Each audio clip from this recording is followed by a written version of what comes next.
I walk because I need to walk, first of all. I need to keep active in my life so I can stay healthy. I walk because I wanted to meet new people. I wanted to be able to have an exercise that I could do regularly. And if you have a group of people that you start to get to know and you get to meet, you're more apt to continue to come and to go. I walk with the dog because I love the environment, I love the friendships, and I'm inspired by what I see that people achieve. I walk to spend more time with my patients. I walk to clear my mind. I walk to get ideas. Honestly, when I'm walking, I'm not thinking about hopefully preventing a heart attack or cancer. I'm walking for clarity.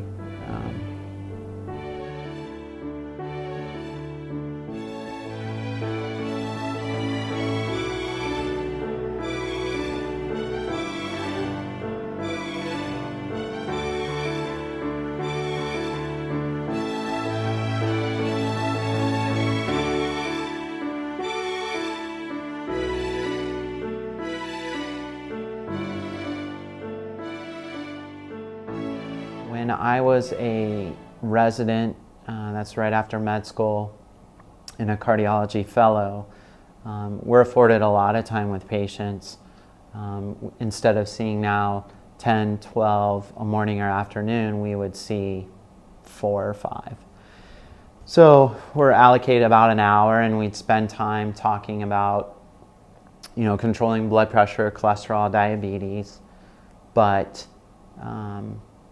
it also allowed me to spend a lot of time focusing on getting patients out and into some type of active lifestyle. Unfortunately, in the office, probably anecdotally, about 5% of people are living an active lifestyle concordant with what the guidelines recommend at 150 minutes a week. So I would spend and really enjoyed 20, 30 minutes with the patients, kind of delineating a plan and coming up with an approach. And when they left, I was really excited for the next 6 or 12 months to pass by so I could see their progress, because I really felt I was good at it and I had connected.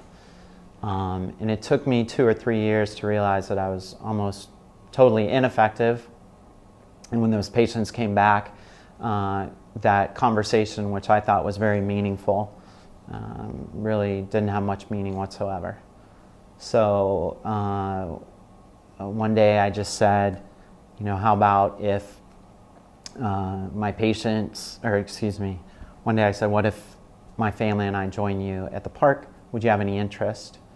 And that was really kind of a magical moment. I don't like using the word magical because it's too ethereal or whatever, but it was really magical. People just kind of gravitated around it. Initially, the patient, my nurse walked out of the room and said, my husband's working that morning, how about if I come check blood pressures? And it spread through the office very quickly. We had a lot of people that I had not talked to about it coming up and wanting to help somehow, and then it spread out of the office pretty quickly, and that's why I think it was a gift. I think we got really lucky because it really brought people together.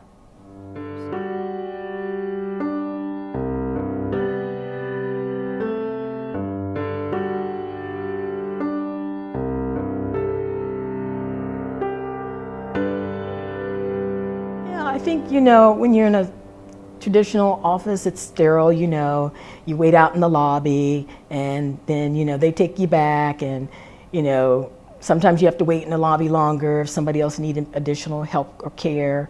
And when you're at the walk with the doc and you just get that one-on-one, or he's always laid back, he's normally wearing blue jeans, and so you just feel really comfortable, you don't have to worry about office politics and stuff like that. We can just be more casual in our conversation, and I think that those are some of the benefits that you get. Well, I'm kind of a hypochondriac, so when I go into the doctor's office, I get all worked up, and my blood pressure is usually high, and I forget, things that I want to ask him, or I'm worried about is this really serious, and that kind of thing. And usually he would come in, and the doctor's the one that told me, you have white coat syndrome. I didn't realize what that was, but he said, well, wait a little while, and he talks to me and kind of takes care of things first, and then he'll take my blood pressure after that. But I don't have that so much anymore. Doctors, when you go to doctors' offices, they got the white coats on, or you feel it's hard to talk to doctors, I feel, because they're all educated, and they talk at a different level than to me, and I feel sometimes scared, most doctors. I think you get in certain mindsets when you're in the office as a patient. And there's fears associated with that. How much is this going to cost? Am I going to get bad news? Is he going to, want to stick a needle in me? And it's just, that's why there's white coat hypertension and blood pressures can go up. It's kind of an anxiety-filled setting. When you're out at the park, it's almost the counter to that. Being there at the walk with a doctor, Dr. Sabgir, he dresses in running shoes and jeans or shorts sometimes, and a t-shirt or a running shirt, and just gets down, and he's a human being. And he talks to you, and he gives you some advice and medical, and he talks to you, and he walks the walk. It doesn't just talk the talk like a doctor does. He becomes a human being. He shows you the same thing. He lives a life with you. You have the opportunity to be able to go up to Dr. Sabgir and talk to him about anything. Again, he's a cardiologist, but if he doesn't know, he'll say he doesn't know that, or he can refer you to somebody. But I think the biggest thing is just being able to feel like you can go up and share about any particular health concern that you have. Of course, that cardiology is his specialty, but I think that he's willing to talk or to share, or if he knows other doctors that are talking about a specific area that he feels comfortable, he'll divulge that information, and I think that's the biggest part.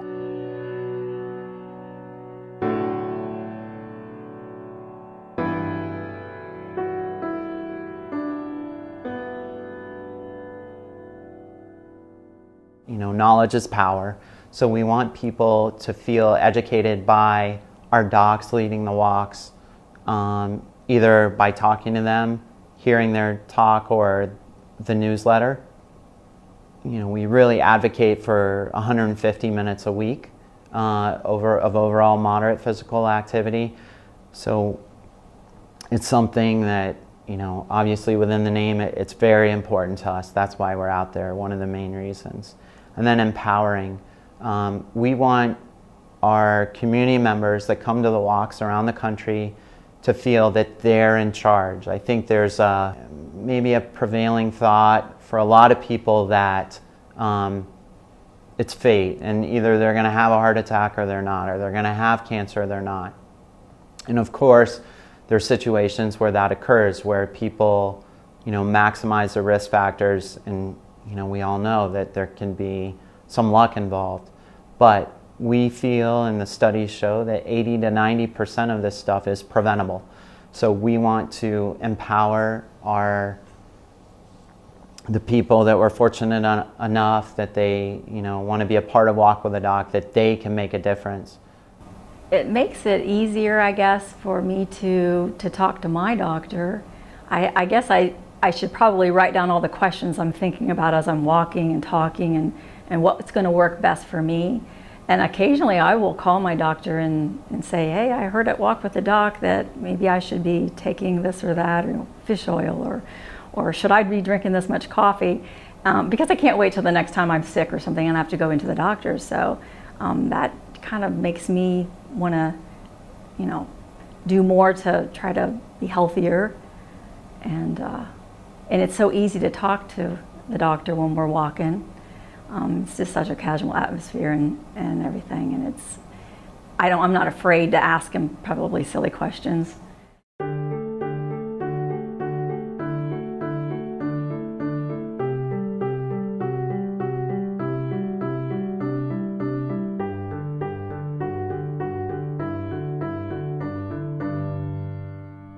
The reason that we started Walk with a Doc is because being active is so fun and it's so easy to do. Often you have to start slow, but very quickly you'll work up to a level that's rewarding on dozens of different levels. It improves just about any condition you can think of. You know, lowers your heart attack rate by 50%, lowers your stroke risk by 50%, cancer risk plummets, anxiety, depression, arthritis, all that stuff either never happens or happens at a much lower level. My family doctor, she started giving me a little scare. I was gaining a lot of weight, and she started sending me to a cardiologist and a pulmonologist and all these different ologists and stuff, and saying, you know, if I want to live, see my kids grow up, I need to start working on my health and start walking and exercising. I was diagnosed with breast cancer in 2014, and I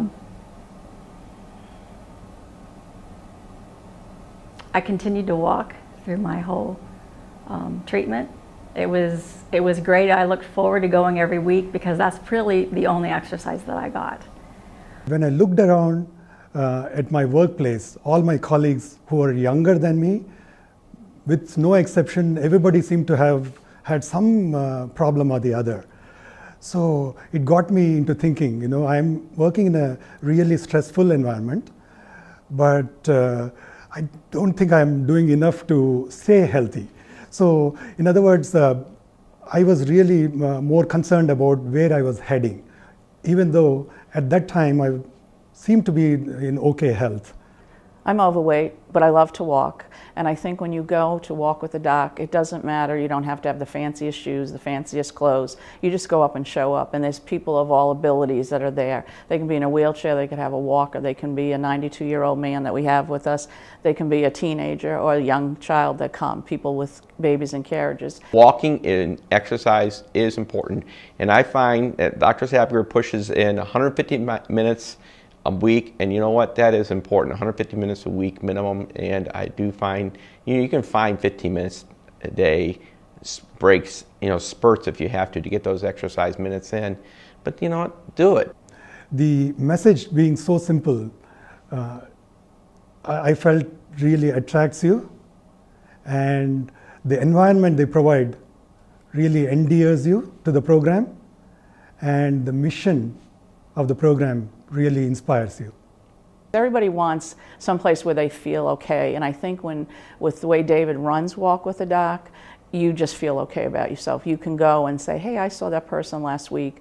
Even if I can only walk a half of the part of the walk, or I can walk the whole walk and stay 3 hours, everybody's accepting of you. And I think that helps you to say, wow, this is a different frame of mind. I'm okay. If I have to take 10 minutes to walk that quarter of a mile, it's okay. Or if I'm a speed walker and I've done 3 miles in the 10 minutes, it's okay, you're accepted. And it's just neat to have friends there, to go back every week and say, hey, how are you? Or if you don't see them, you're saying, wow, I wonder what happened to them.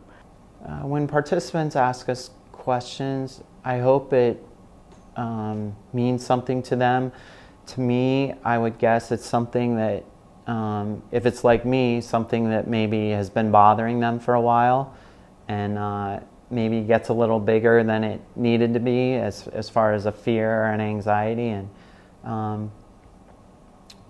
if I'm able, or the doctor's able to diffuse that, that's great. The idea is so simple, right? You have a physician or two, along with some of their staff, organizing a walk, and the idea there is to involve the community around them. If you can't do anything else, it's the best exercise. The more you do, the better you are. And it doesn't matter if you walk slow or fast. I know with breast cancer, the doctors were always trying to get me to exercise, and I really didn't have the energy to do it. But if I could get up on Saturday morning and go walk with the doc and to see my mom and my friends, that I walk with, that meant everything to me. The environment really got me interested into visiting national parks. I visited any number of national parks over the next few years, going from hiking on the Cadillac Mountain in Maine to going on a really steep trail on the Na Pali coast in Hawaii. Because I felt my health was controlling me. I'm controlling my health now by taking the steps of walking and exercising.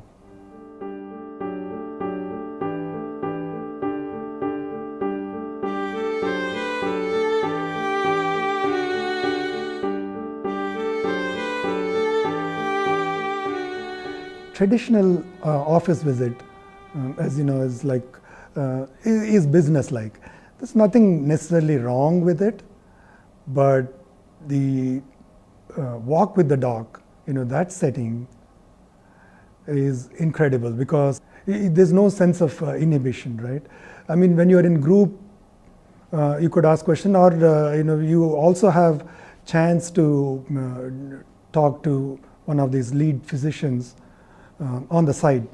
They're so accessible. At the doctor's office, you have like 10 or 15 minutes, and even if you had a list of questions, you have to talk real fast, and should I take notes or whatever? And it's just a lot more comfortable, relaxed atmosphere, and you kind of take your time, and you can get a more thorough answer maybe. A lot of the ladies around my age, there's some that are younger, but we're openly be able to talk about some of our healthcare, just women healthcare. And some are older, and so you'll get a different perspective from somebody that's older. And then, we had, a young lady she's a college student. She was like in her 20s. So then we had a perspective from that. To me, it goes beyond the medical aspect, really. These doctors and others, medical professionals who you walk with and you interact with, they almost become like your family. I think also, like, when you think about it as far as even being able to talk to your doctor, I remember speaking with some of my friends and saying, hey, mention that to your doctor or speak up to your doctor. A lot of the ladies that I'm with, they're very open, and I don't think that's an issue with them. But for one of the younger ladies that we had, just her being able to, hey, I told her, I said, just ask or make sure that you share that with them. And where maybe if she wouldn't have been with our group and me expressing that, maybe she might have not had spoke up with the doctor. So I think it's just been helpful in that way. Yeah, I don't know that I had met anyone that had breast cancer at the walk. I had talked to some other people who had sisters or other relatives or friends that had breast cancer. But it was just really cool this time. I'm walking, and it's the doctor's mother, and she had breast cancer 15 years ago, which made me feel really good because every time I meet someone that's had for 5, 10, 15, I know a couple people that had cancer about 25 years ago. And every time I hear that, it just gives me more hope. One of the ladies that I met there, she recently talked about having breast cancer, and she just talked about some of the things that she could eat or could not eat, and that was helpful. Of course, I haven't experienced that, but at least let you know that if something like that happened, you could come there and you could speak with that person about your health care. It feels like you're valued. Hey, I'm here and someone's talking to me. I'm listening to a health objective. Maybe that can help me down the line. Maybe it can help me today. Maybe it'll never help me. But I'm valued. And I think that's what it makes people feel.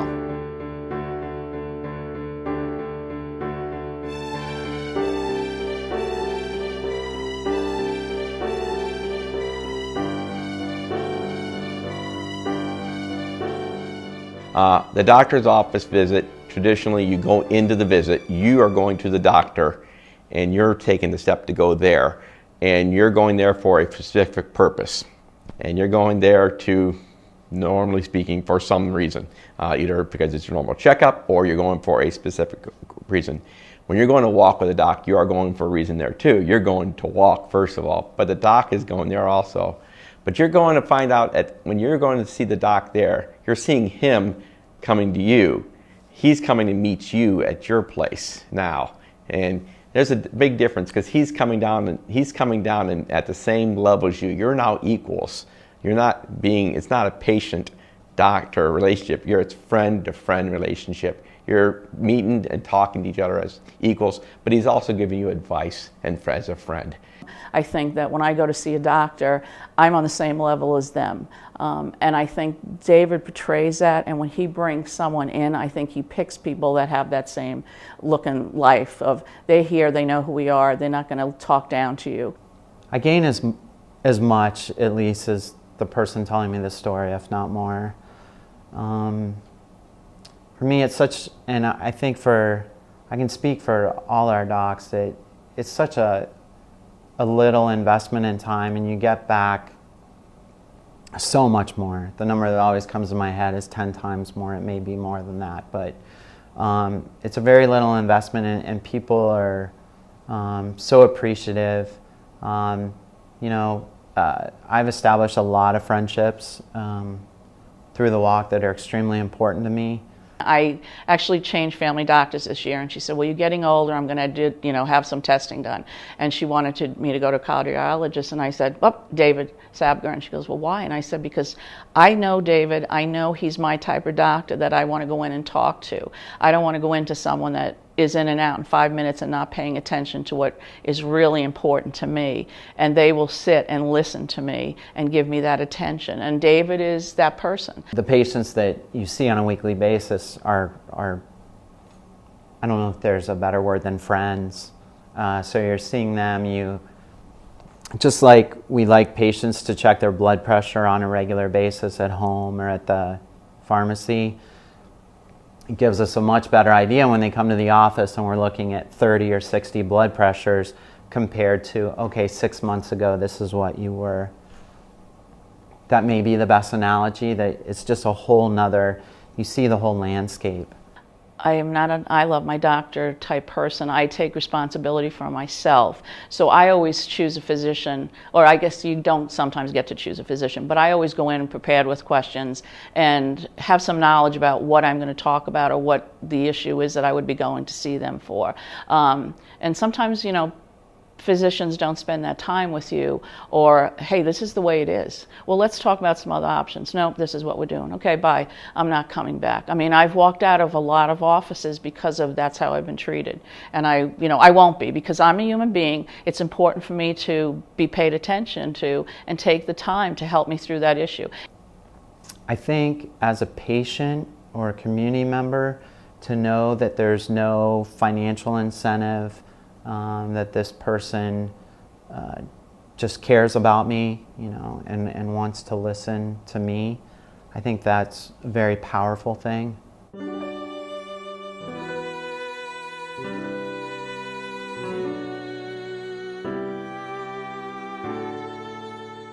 It's an extreme satisfaction that, to me, and I know it's true from a lot of our doctors, our retention rate is much higher than if I had to guess, I would have guessed it would have been around 50 or 60%. It's much higher than that. It's probably low to mid 90s percentage of docs that keep coming back every year. So it's more than just that Saturday and feeling good, feeling complete, having your heart full. It's really hard to put words on it. It's every day in the office. It's when you hand a card to a patient and you're writing insulin for them and giving them simvastatin for their cholesterol or treating their blood pressure, but you're also paying down on principal, because a lot of that can be interest.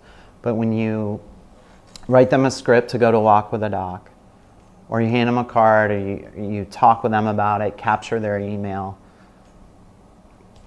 I swear it's been almost 10 years and I sleep better every night because of it. You feel like you're going the extra yard, and we've had so many docs say it's the most rewarding thing they've ever been a part of, and that gets back to this being a gift. We could have never, purposefully come up with an idea that ended up this good. We got lucky, but we have a lot of doctors that say, sign me up for the rest of my life. It's hard to put a finger on, but it's very powerful. First, do what's necessary, then do what's possible. And soon you're doing the impossible. That was the quote by St. Francis of Assisi. So that really reflects my own story and the experience I had with Walk with the Dog. There's a great phrase it's a quote from Francis Peabody that I absolutely love and I think is extremely important. And it is, the secret in caring for the patient is caring for the patient. And I think as long as doctors maintain that attitude, really can't go wrong.